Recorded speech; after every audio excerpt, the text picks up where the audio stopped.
Welcome, friends. So good to see you all.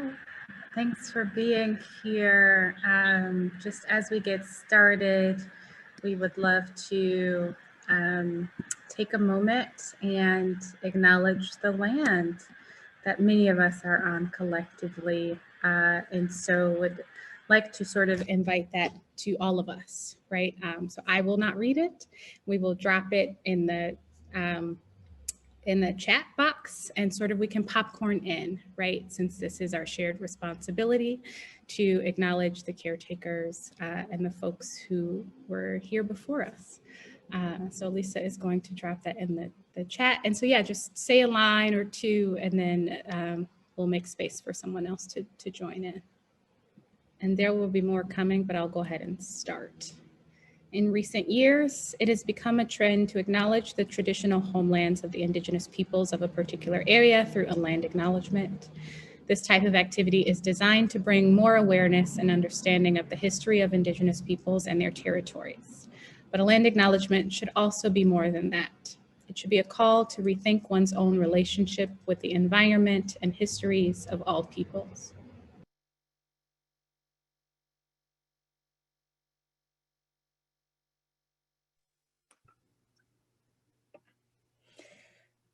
It is vital to recognize that this country was founded on genocide and the removal of its first peoples. So by doing land acknowledgements, we are starting to recognize a more truthful history of this country.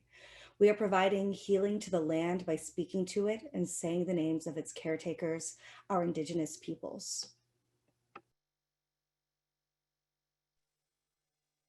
In Chicago, we are occupying the traditional homelands of the Ottawa, Ojibwe, and the Potawatomi people.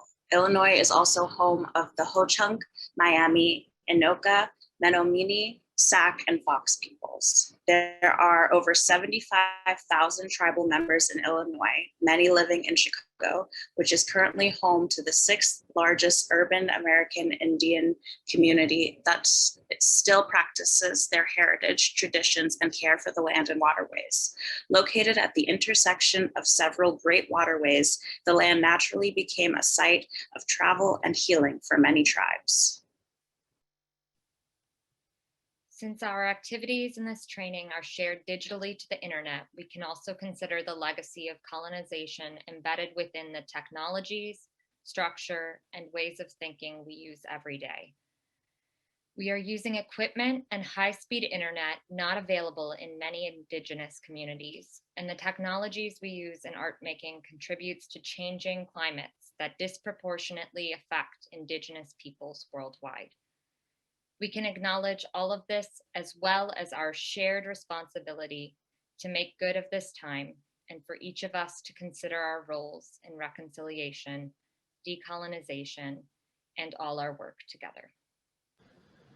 Thank you all for joining and that land acknowledgement. And for me to acknowledge that I did not develop all of this text myself.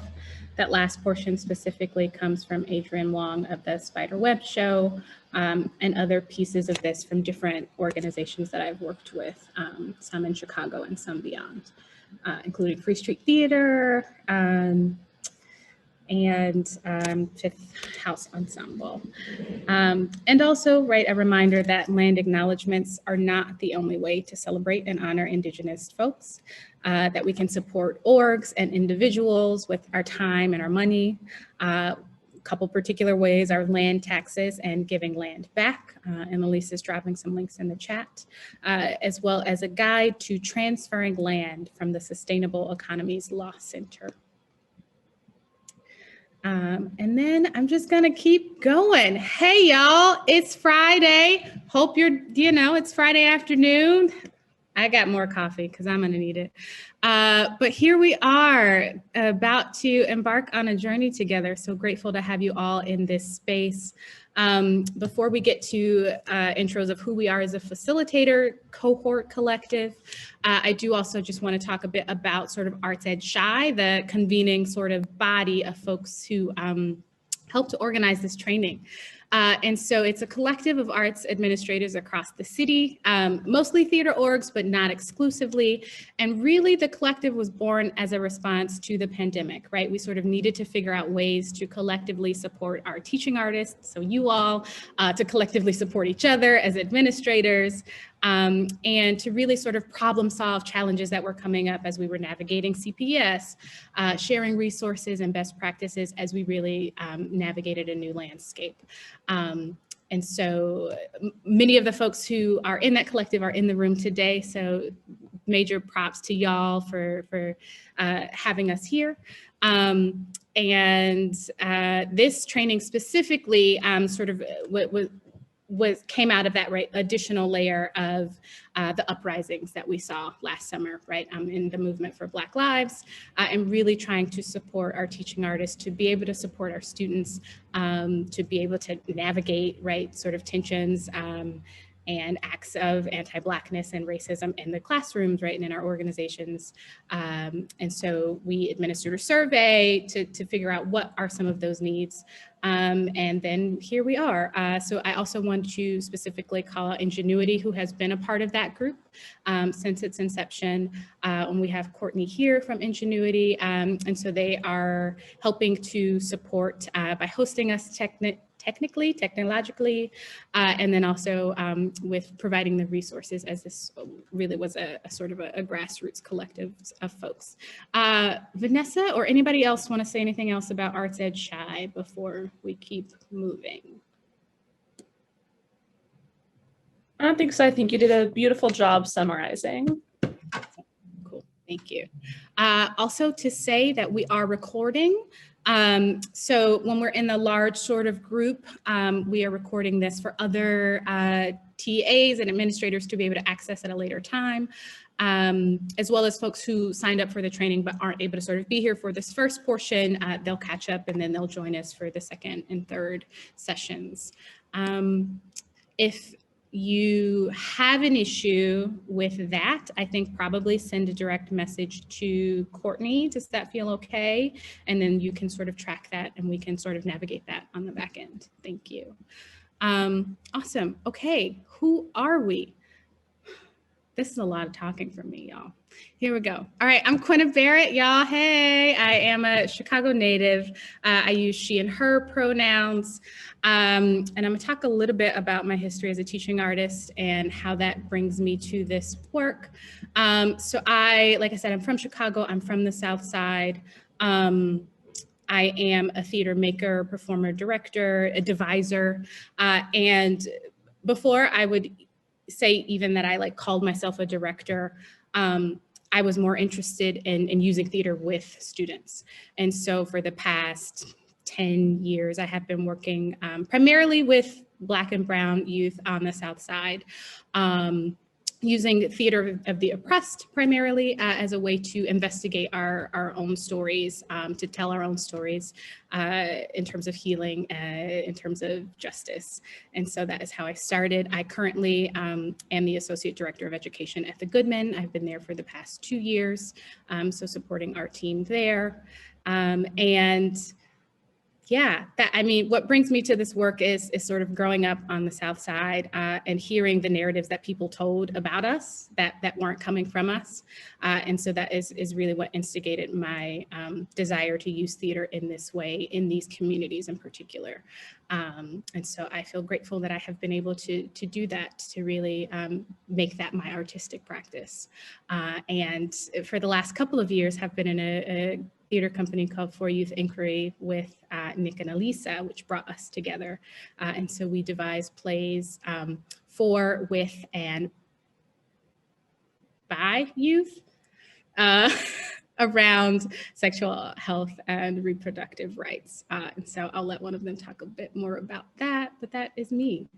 I'm gonna kick it to Elisa. Great. Hello, everyone. It's lovely to see folks' faces. Oh, and I also am loving that people are, making gestures as well.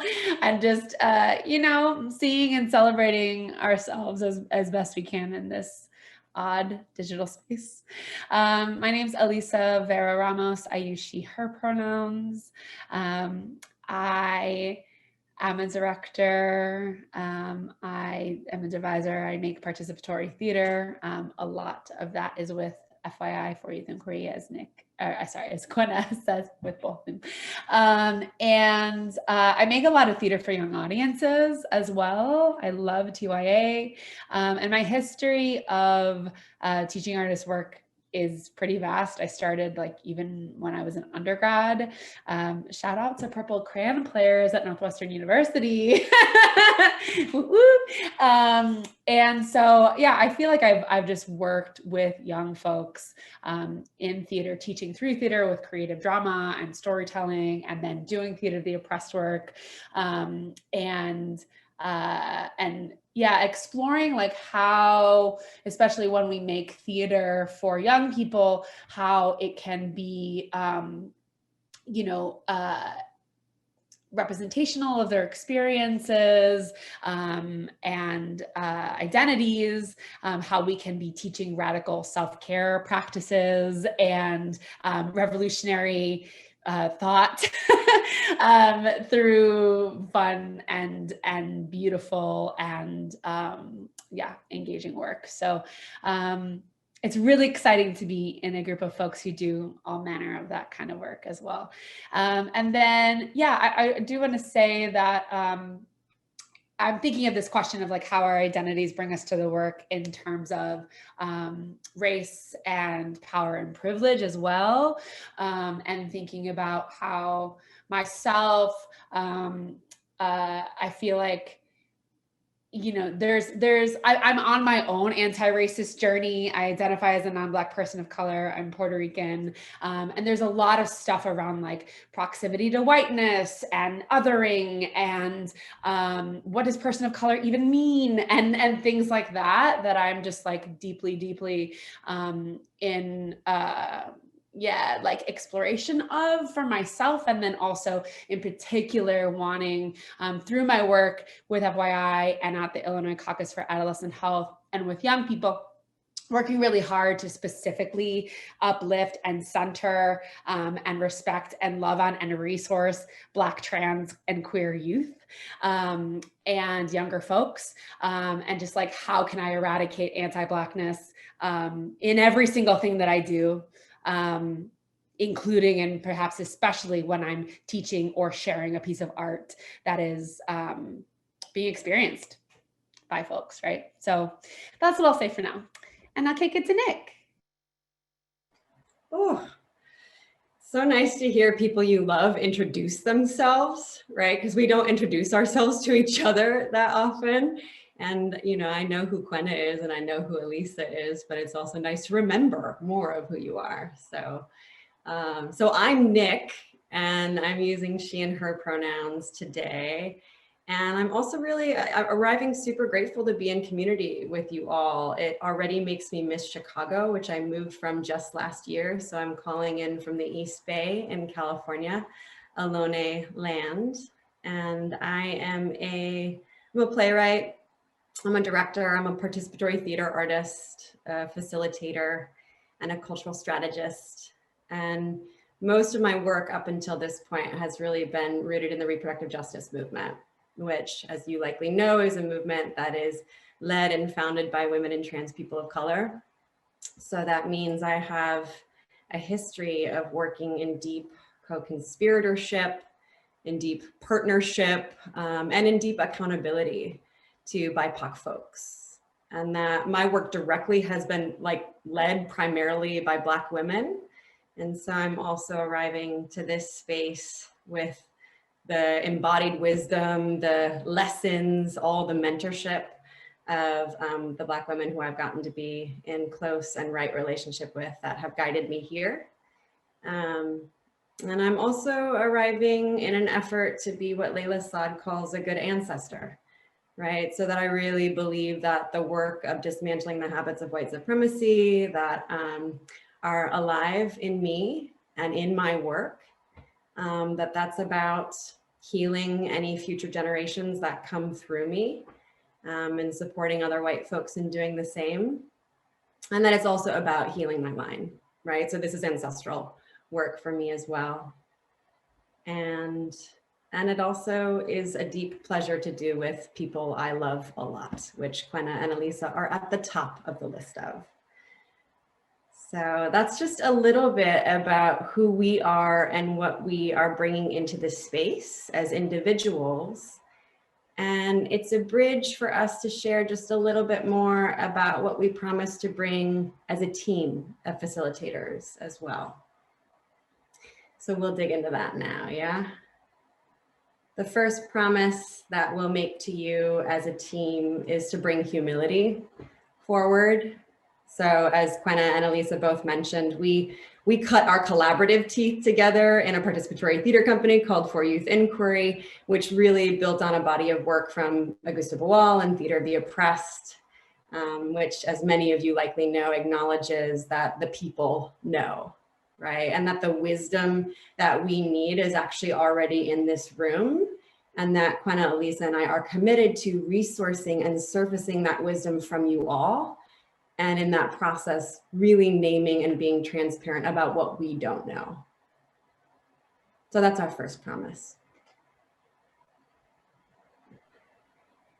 We're also bringing experience facilitating arts-based group process and experience doing that together. And also using cultural tools to address cultural problems. There's something really beautiful Brene Brown says in her book Daring Greatly, which I just listened to, an audiobook, which is that strategy is what we do and culture is what we are.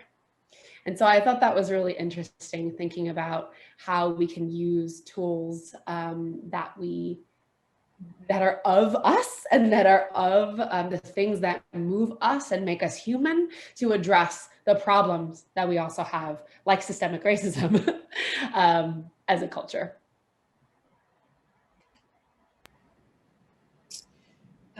We have a shared experience in centering race and anti-racism in all of our work. And so I think, we've talked a bit about that.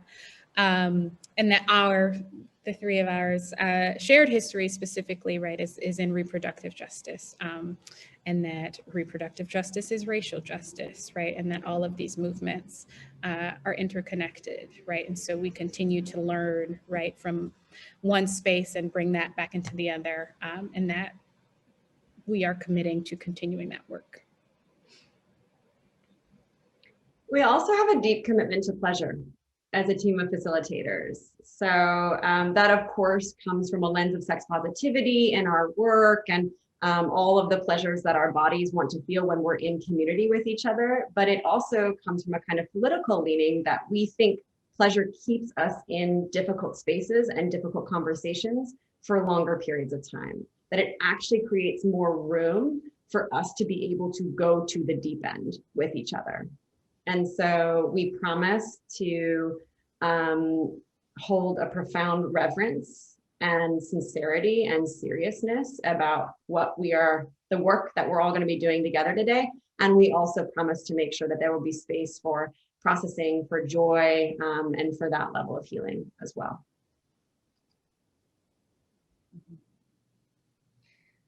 Commitment to pause, like my internet connection being unstable. Okay, I'm back. Commitment to pause. And this is specifically if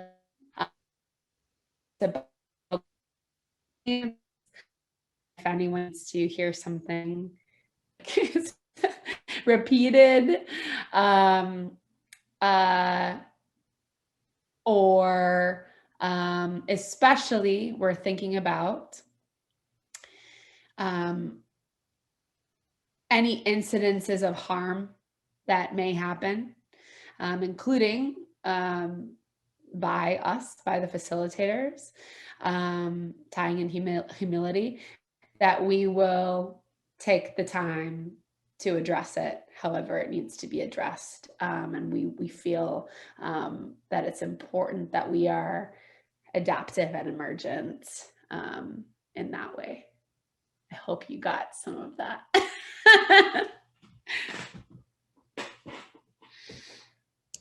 Yeah, a commitment to braver spaces. I really love this one.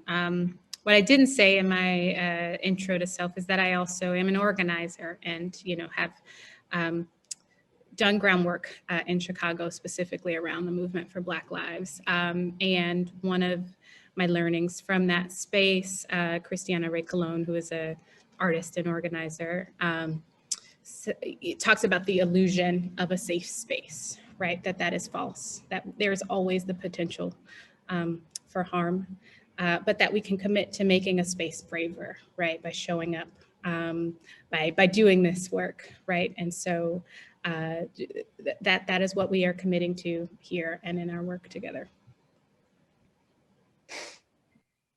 And we are also bringing an accountability to group wellness. So you'll see that we have structured the sessions and also the series in a way that we hope is scaffolded so that folks are being invited to navigate this process, which is emotional and is a full-bodied thing, in our opinion, and as artists, that hopefully the design is useful, and that we will also take breaks and incorporate pleasure and pause and things like that. We'll respect your time and anything else that you all share with us, or that we can think of that's going to help us be people, right, with needs, and not robots who can do 10 Zoom calls in a row, as we've seen, you know, culture shift that way in the pandemic. So wanting to really prioritize the wellness of everyone here. We just want to take a second to give you a roadmap for where we're going across the learning and practice series. So this is not just one session that we'll be spending together in community, but there are 2 additional learning and practice spaces with what we're calling an application period in between, where you'll be paired with someone in your affinity group to do some learning and practice with in between sessions 2 and 3. So today we'll be spending some time developing our shared shorthand and the language that will stay grounded in our conversations together. On Monday, there'll be 2 separate sessions, one for administrators and one for teaching artists, both of which will look to address internalized, interpersonal, and institutional racism and start to think through strategies for addressing those different pieces. And then the last session is really going to be focused on creating liberatory spaces working with and for youth. So that'll be a space where folks will get into some curriculum design, some lesson planning, some practical applications for the spaces that y'all are navigating with young people.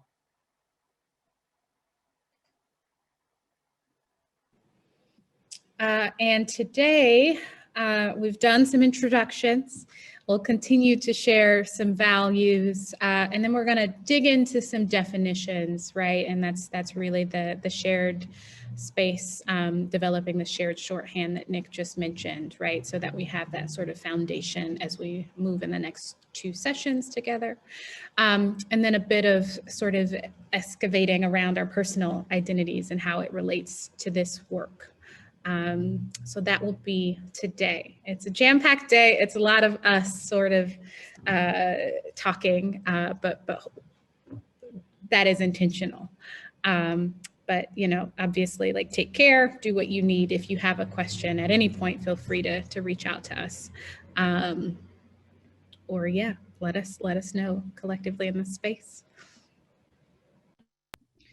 Just a couple of Zoom practices, which I will quickly go through.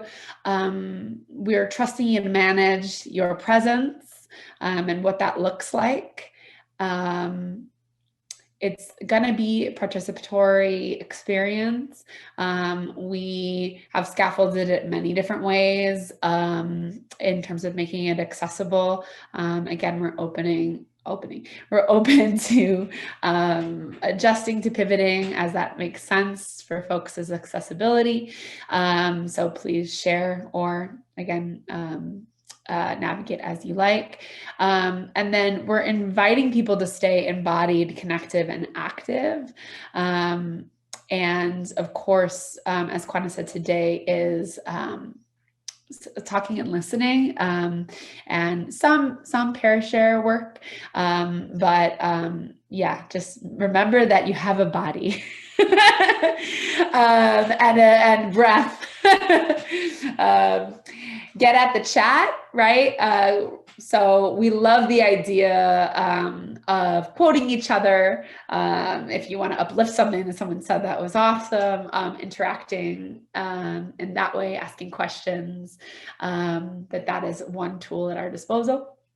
And then we will have off-screen breaks scheduled. And we also, again, trust you to take care of your needs as they arise. Yeah.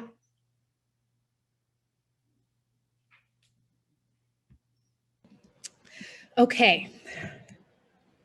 Here are our shared values for anti-racist work. So these are the values that we carry. We are bringing these into this space, and we believe that these values underscore most anti-racist belief and action. So we invite you to think about this as a toolbox. It's our particular belief system for a strong anti-racist community and practice. And so there are 4 values that we'll talk about. And we'll invite you to sort of read quotes as they pop up, so you can come off mute and read the quote after we've talked a bit about the value. So the first is call AAA when you need it. I don't know about you, but you know, sometimes we get stuck on the road with a flat tire. I know, Elisa, we won't go there, but it has happened, okay? We know that it has happened, and sometimes we need to call AAA. In this instance, AAA is accountability, but it equals apology plus action, okay? Oftentimes we talk about accountability as, oh, I need to apologize, or oh, I need to acknowledge, but what next? What happens next, right? We often miss that piece of action, right? And so we really think that accountability is not just apologizing, but adding that next step to it, right? One way in which we see this play out all the time, right, is calling in versus calling out. Some of us think that one is better than the other. We believe that both are necessary, right? Like sometimes it requires a call in. It depends on that relationship, right? And sometimes it truly needs a call out, right? And so it's up to us to determine like how are we sort of calling folks in and out in particular moments. And so now we'll hear from a couple of, so these quotes, already we've started to do this, but if you haven't picked up, right, we really are drawing on the wisdom of Black elders, Black ancestors, current Black folks really trenched in this work, and not just Black folks, but other non-Black POC as well. So we want to continue to call them out and lift them up in this space. So if someone would please read this quote from one of my mentors, Miriam Kaba. You can tell somebody who is an abuser to leave their home. That's a consequence for bad behavior.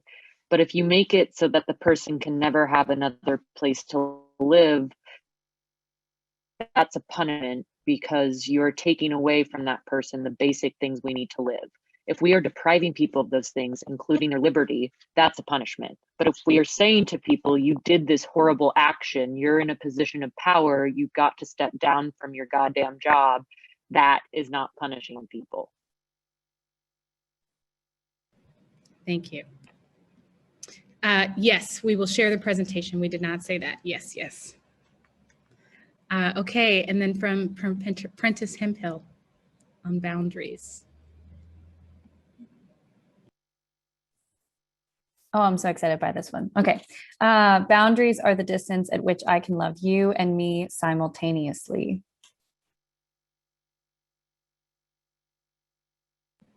Thank you.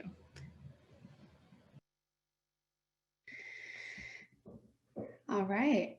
So we're going to talk about right relationship being the way.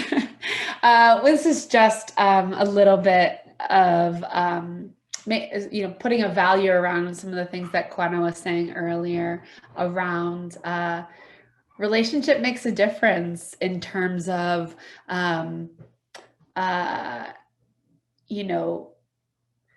building towards the future that we want to see, building liberatory spaces, healthy families, healthy communication, healthy working relationships, and that, it is true that someone that we maybe have been dear friends with and have evolved with for 5 or 6 years is just going to be,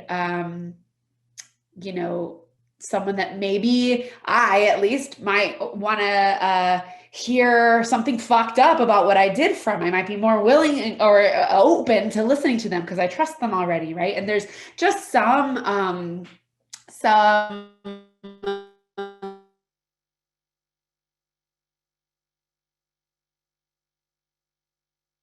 I think. And we want to be in right relationship and we want to be in right relationship, ideally with other people, right? And our society is not set up to be in right relationship with Black folks and with Black humanity. And that's certainly by design. So wanting to really, highlight and love on the building of relationships and how we can be accountable to each other through knowing each other and through, challenging each other to be the best humans that we can. So the quotes.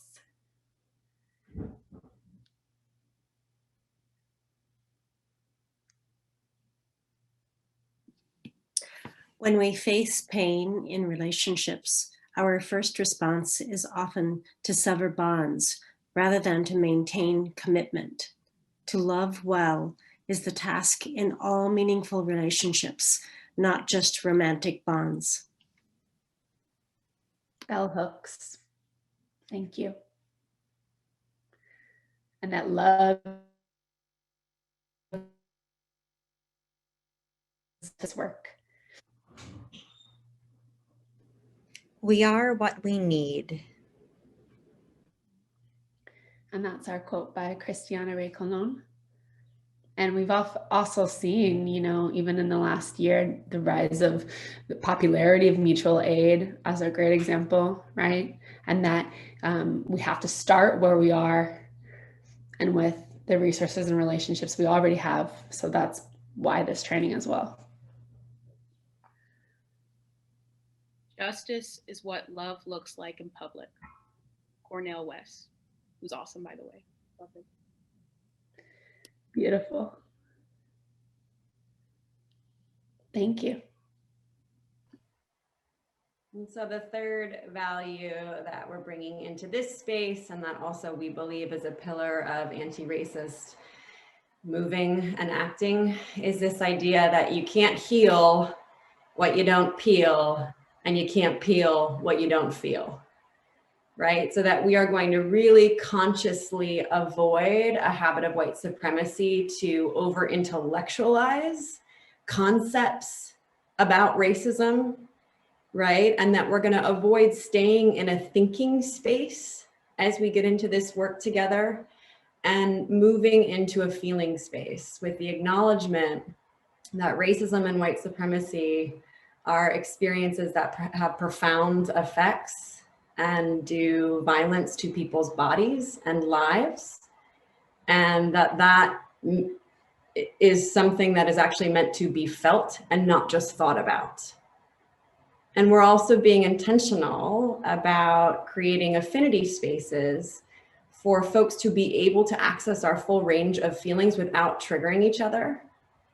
Right? So we know that often in mixed race spaces or multiracial spaces, that when as white folks, we take up a lot of space with our emotional processes, especially if we're coming into contact with the harms of racism, maybe for the first times in our lives, like if we're waking up to that, that space taking can also do damage, right? So we're trying to be really intentional about making sure that all of us have the resource spaces that we need to be in and with our feelings.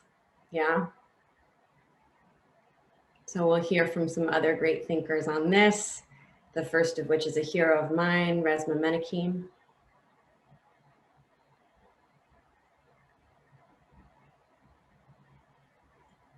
White body supremacy doesn't live just in our thinking brains. It lives and breathes in our bodies. We will never outgrow it just through discussion, training, or anything else that's mostly cognitive.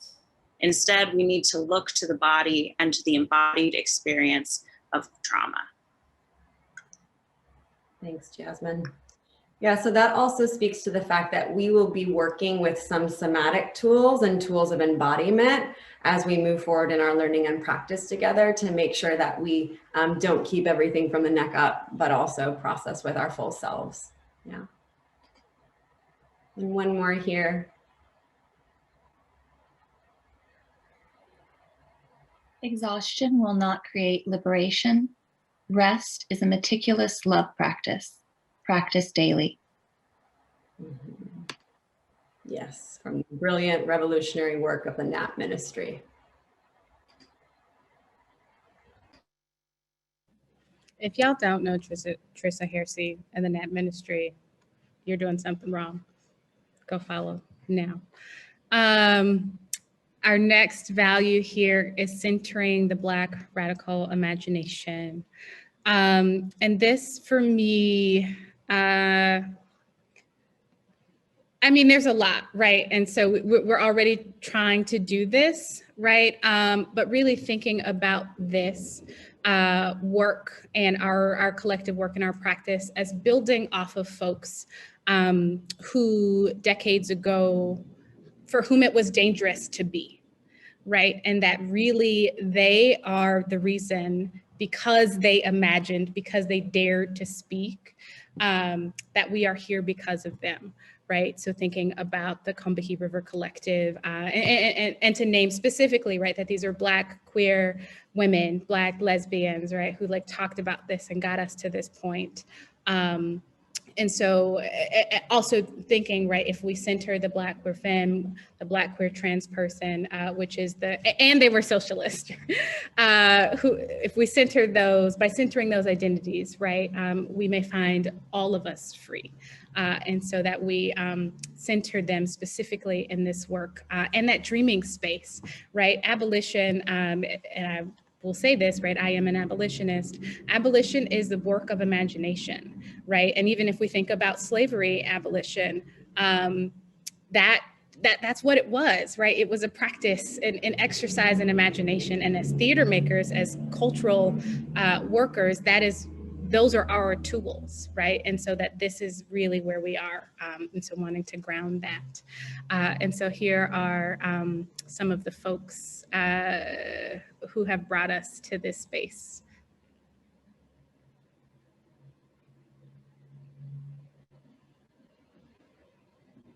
We got a 2 at a time there, but go ahead and take it 1 at a time. I can start with the bigger one.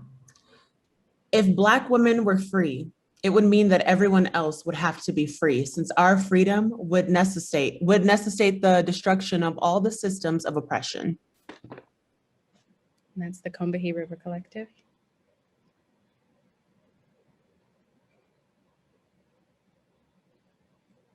I can hop on this one too. That's cool. And then Miss Harriet Tubman said, "My people are free."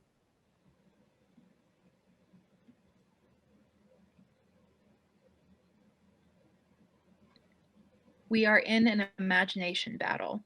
I often feel I am trapped inside someone else's imagination, and I must engage my own imagination in order to break free. Adrienne Marie Brown. Yes, cool. Thank you all. Those are some values and hopefully a helpful toolbox.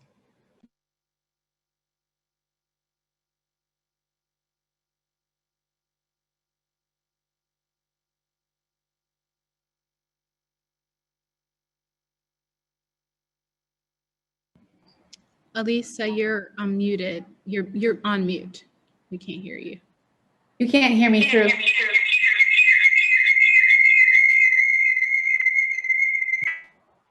Now we hear you as if you're like the voice of God or something. We hear you very powerfully now.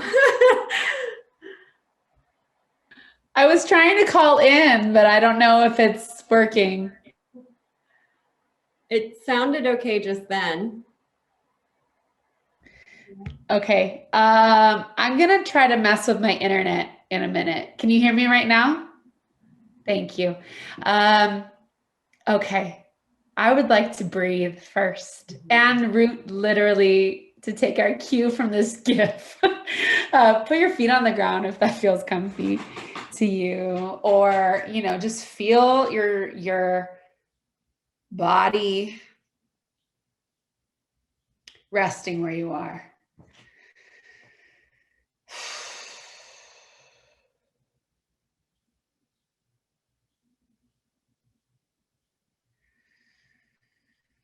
And how the concepts and the time up until this moment have affected your body.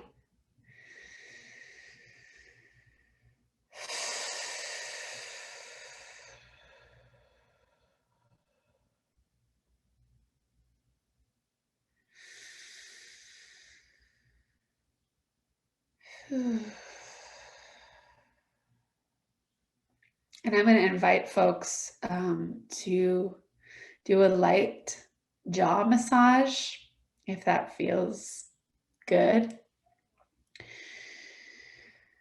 Because we're wearing masks, we're on Zoom, or we are maybe expressing ourselves more or less than we would in person. One thing I really like to do is just tap my face along my jawline lightly, like raindrops.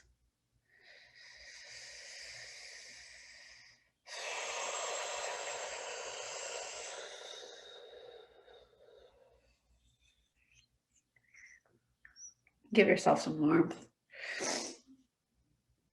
and some rest.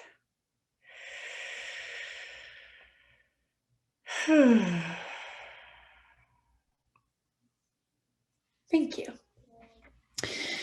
All right, y'all. So we would also like to root into some of the overarching goals that are tied to these values. So to say that in addition to living in a world that is steeped in the mythology of white supremacy and its daily violent impacts, our culture in the United States is anti-Black at virtually every level. And so the three of us facilitators want to say very clearly that we are committed to uprooting that anti-Blackness as the first crucial endeavor as we are creating liberation in tiny and huge ways, which includes liberatory learning spaces and braver learning spaces, right? Spaces for creativity, spaces for pleasure. And we will take our cue from the Con Behavior Collective and again, focus on Black humanity and uprooting anti-Blackness, right? So wanting to say that, now shifting into some definitions with a couple of other optional spaces or a couple of additional optional spaces. So I would love to pass it to Quinn to take us. Yes, so here comes an opt-out space and a content warning. We are going to, in the next chunk of time here, going to define racism and name examples of anti-Blackness and white supremacy very specifically. And so if you are Black and it does not feel supportive to hear a list of examples of anti-Blackness in this moment, we do have 2 breakout rooms for digital opt-out spaces. So the first will be a talking breakout room. If you want to be in community with other Black folks, if you want to, talk about what's bringing you joy and pleasure right now, generally or in your TA practice specifically.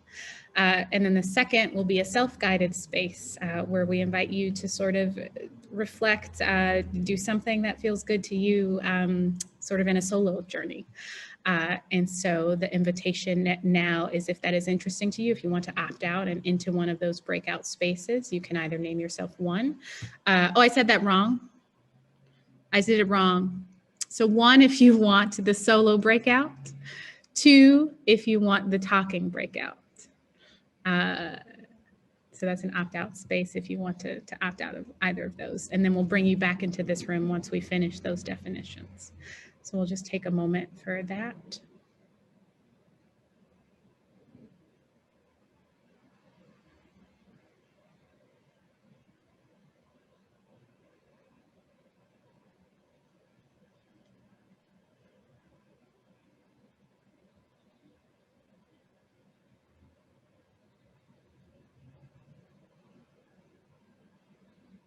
Yes, and slides and the recording will be available for you to view later at your leisure, at your pleasure.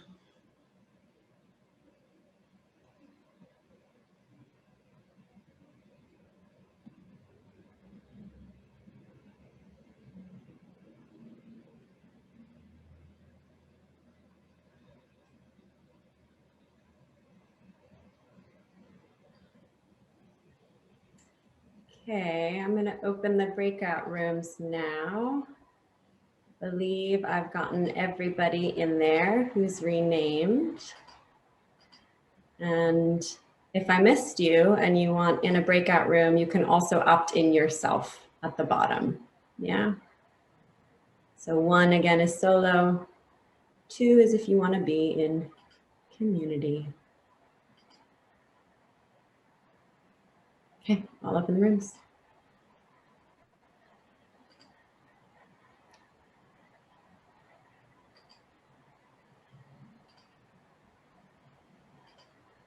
All right, okay, I think we gave folks enough of a chance to migrate over to breakout rooms if that was the desire. And so we'll dig in here.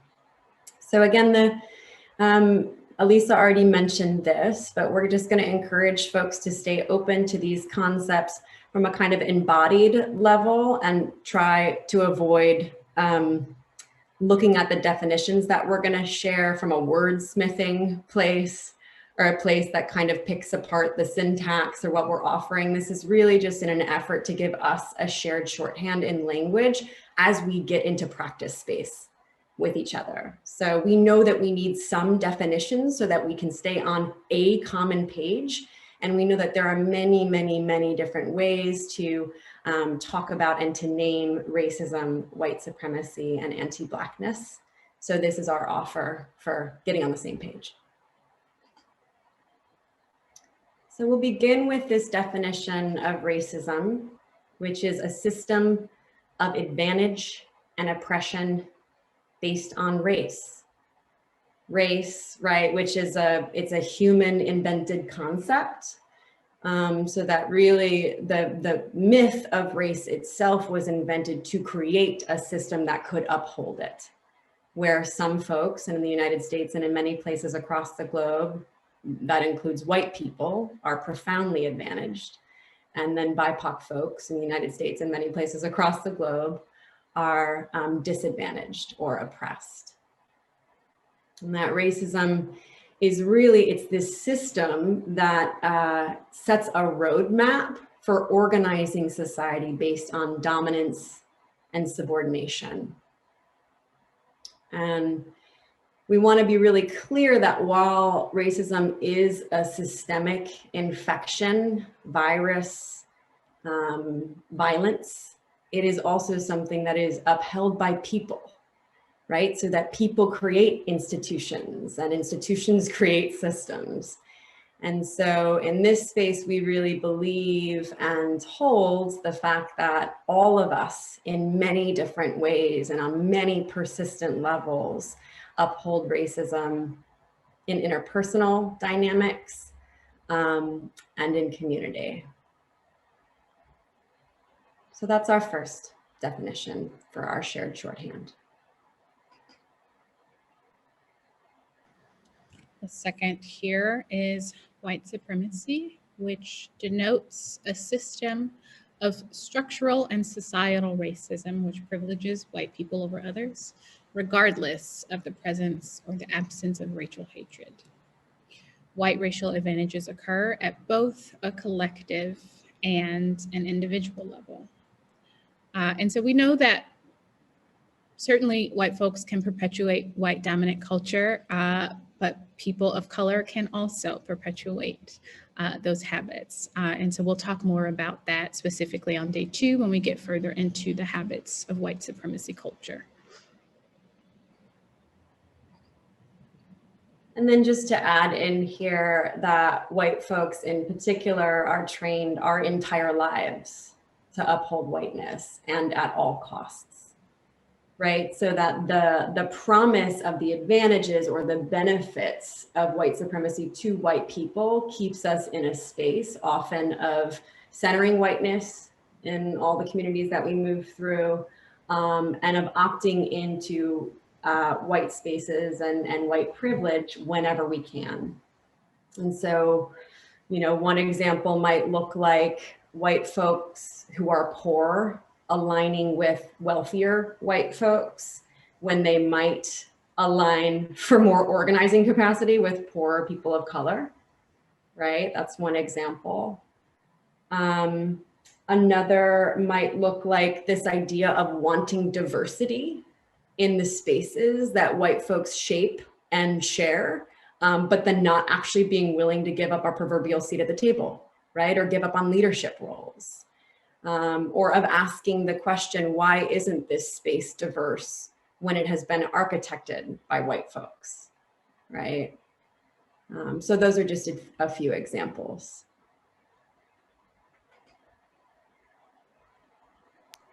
I wanted to share a couple quotes by Black organizers and Black imaginaries. One is this idea of the myth of white supremacy, which I first heard from Chicago-based facilitator and organizer Xavier Janae Matra. And the idea that like white supremacy, whiteness, you know, it is amazing and it's the best thing and we should all be aspiring to it. That is just ridiculous and a myth. So I loved that he framed it that way as helpful language. And then Sonia Renee Taylor, whose Instagram, I heard she might be deleting her Instagram. So I really think people should go and watch her videos as soon as possible, as many as you like. She's an incredible thinker with a book as well. But she says, white supremacy is a death cult. And the idea is tied to what Nick was saying around upholding whiteness at all costs, right? That like, that the concept is that like, that leads to death, right? It's whiteness is poisoning the land, right? Whiteness is making us work so hard that we literally cannot cook dinner for ourselves, you know, etc. Whiteness is literally killing Black people by design in our country, so, and across the world. So Sonia Renee Taylor.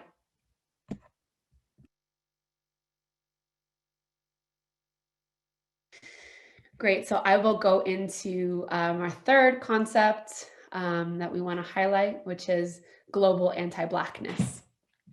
The inability to recognize Black humanity, I think is a great definition from Radio Caña Negra.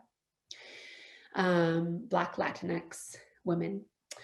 and also anti-Blackness as the structural force that sets the condition of capitalism, white supremacy, and settler colonialism, right? So all these things being tied together. Jason Perez from BYP 100. Wanting to share that anti-Blackness shows up each time Black folks are undermined, excluded, ridiculed, looked over, feared, stereotyped, denied access to human rights, et cetera, just for being Black. And I think that it's very important for us, in addition to holding positions of power, right? Everyone in this training is what I mean when I say us. People who are teaching artists and educators, and who also potentially hold administrative roles and things like that, leadership roles, to be very clear about the interpersonal components of this, right? That it isn't just that education is racist, it's that the idea of talking over or interrupting a Black person is absolutely is inherent, and is how we uphold this as a society and in the educational space, as an example. I think there's a slide of more examples, right? So the idea of, the idea that it's pervasive in many different spheres of our lives, in education, like harsh discipline of Black youth. And there's just, there's stories and articles, and there's, obviously we could spend days and days on each of these ideas, right? There's books, there's so much, right? But just to quickly name a few, right? In housing, redlining is a good example. In healthcare, Sims, who's a doctor who experimented on the reproductive systems of enslaved Black women, which is how we got a lot of reproductive healthcare science.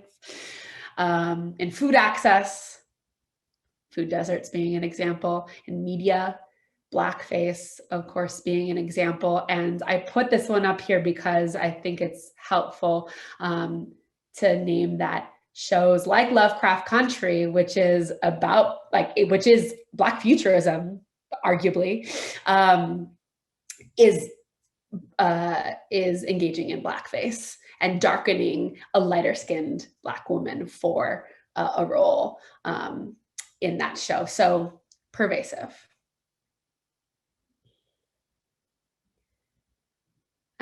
Is there another slide for this or no? Thank you. So I just want to also name that the bulk of racist violence and daily aggressions against non-Black folks of color, right? We said that, or brown folks, or et cetera, whatever you want to say, the global majority, is anti-Blackness. So the aggressions and violence against Asians and Latinx folks and other groups is often about proximity to Blackness, or darker skinned, or racially and like, what's the word? Racializing folks. And people from these racial and ethnic communities that I just named do access different privileges and suffer varied oppressions based on proximity to Blackness, perceived appearance of Blackness, and of course, whiteness. And it's also important to name that the recent murder of 6 Asian women at a Georgia spa stems from a similar kind of fetishization and violent sexualization that Black women also experience. Right, so this is tied to the Combahee River Collective saying, if and when we eliminate violence against Black queer women, we have to eliminate all kinds, all systems of oppression. Yes, I'll pause there. Thank you, Elisa.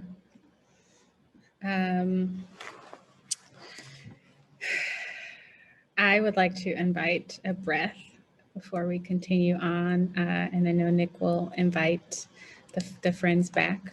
And so again, yeah, if you want to find however you are grounded, whether that's sits bones on your bed or your floor or your feet connected, but to just take a moment for reflection. And if you have particular words that you want to invite or call up in this moment, I'm thinking about reflection and gratitude.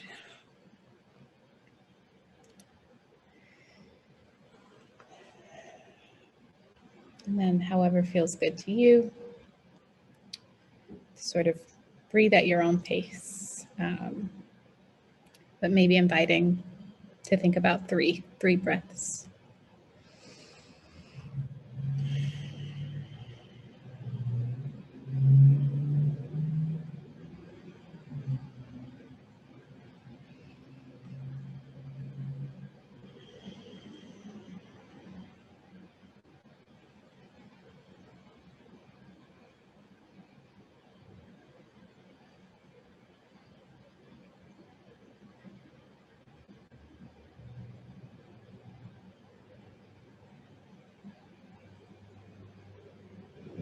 Now I'll invite us back to the shared space.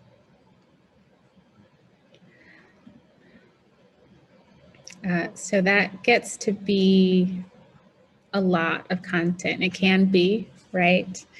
And continuing in our spirit of centering the Black radical imagination, like we really do believe that sort of imaging and seeing the future that we want to create, we believe that as one balm, right, to sort of help to eradicate those concepts in action, to shine light on, and for non-Black folks not to co-opt, but to shine a light on Black humanity.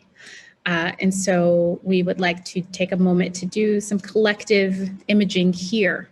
And I've created a Padlet. If you're unfamiliar with the tool, it just allows us to collectively add images and whatnot.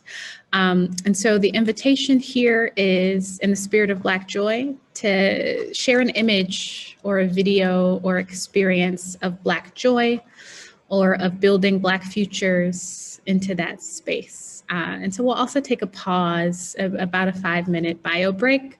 So grab water, coffee, whatever you need.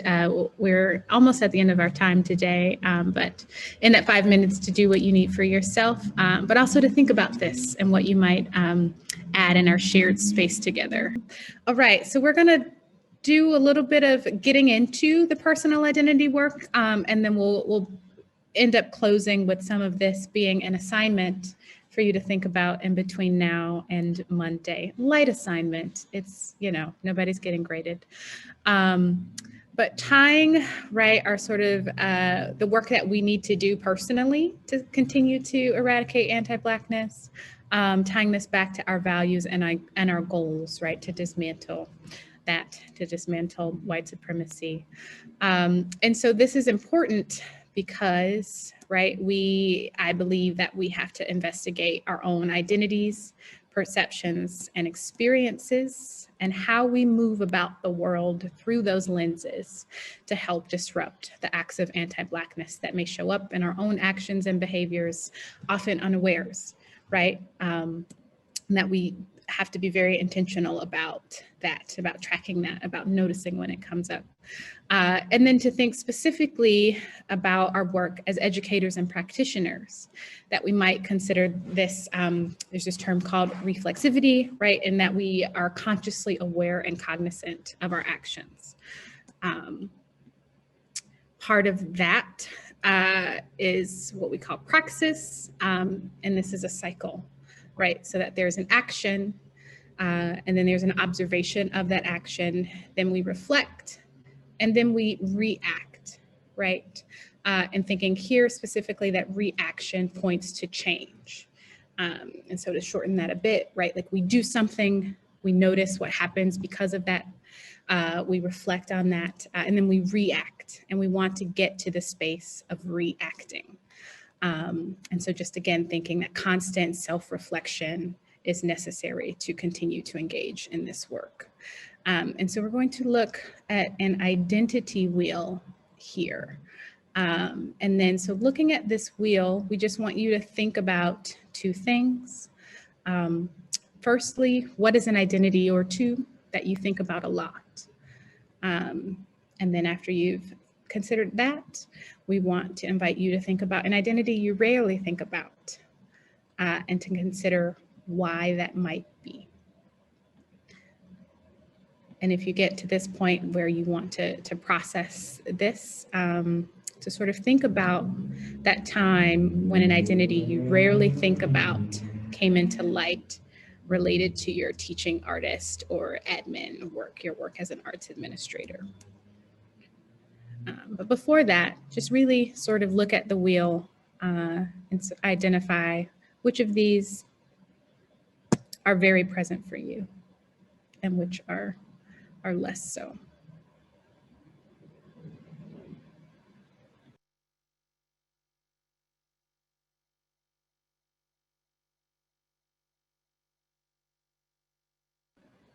Nick, maybe we can have a little bit of music here just for a second. Yeah.